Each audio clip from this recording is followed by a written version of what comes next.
تو آئیے پیارے بچوں، آج ایک اور کہانی کو کلام پاک میں سے سیکھتے ہیں۔ آج کی جو ہماری کہانی ہے وہ ہم دیکھیں گے کہ جو بنی اسرائیلی تھے انہوں نے اپنے لیے ایک بادشاہ جو ہے وہ خدا سے مانگا۔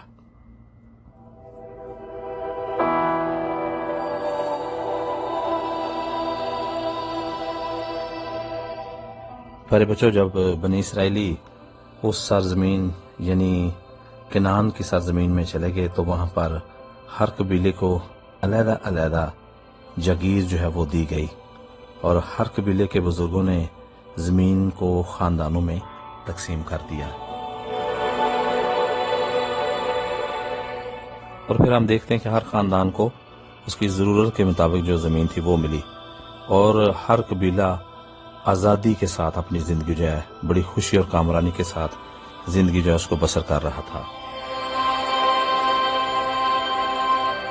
لیکن پھر بھی اگر انہیں کبھی کسی دشمن کا خطرہ ہوتا تو سب مل کر اس کا مقابلہ کرتے، اور ہر مرتبہ خداوند نے رہنمائی ان کی کرتے جو انہیں دشمن سے چھٹکارا دلاتے تھے۔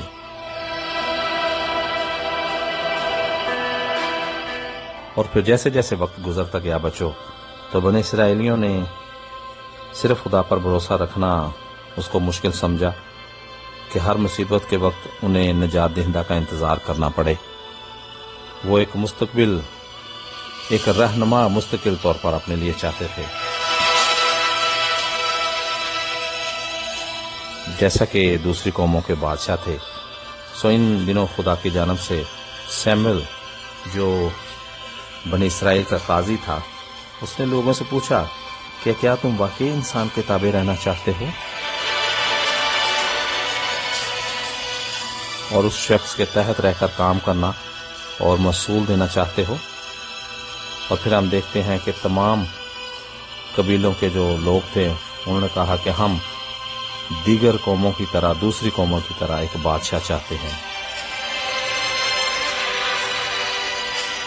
اور انہوں نے کہا کہ ہمیں ایک ایسا بادشاہ چاہیے جو غلط اور درست میں ہمیں فرق جو ہے وہ بتا سکے، اور ہر جنگ میں اور مشکل میں ہمارے آگے آگے چلے۔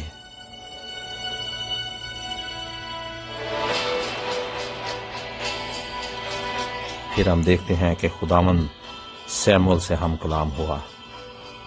تم نے سنا کہ لوگ کیا مانگ رہے ہیں، انہیں تجھے نہیں مجھے رد کیا ہے۔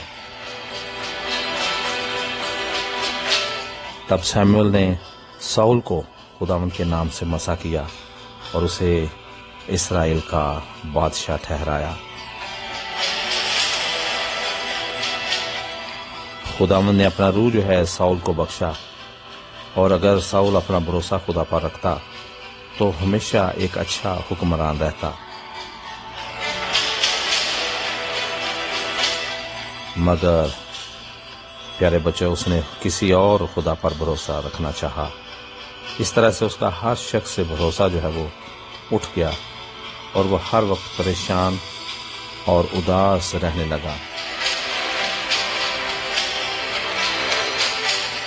اور ایک وقت آیا کہ خداوند نے ساؤل کا ساتھ چھوڑ دیا، اور ساؤل اس قابل نہ رہا کہ لوگوں کی رہنمائی کرے یا ان کی حفاظت کر پائے۔ تو پیارے بچوں، آج ہم نے اس کہانی میں سے یہ سیکھا ہے کہ ہمیں خداوند کے کلام پر عمل کرنا ہے، اور ایسے رہنما کا انتخاب کرنا ہے جو خداوند کے ساتھ وفادار ہو۔ اور ہمیں اپنی طاقت پر نہیں بلکہ خداوند کی طاقت پر بھروسہ رکھنا ہے۔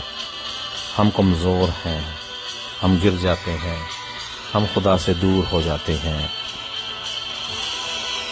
سو آج ہمیں سیکھنا ہے کہ ہم نے خداوند پر توکل کرنا ہے، خداوند پر ایمان رکھنا ہے، کیونکہ وہی ہمارا زور، ہماری قوت اور ہماری طاقت ہے۔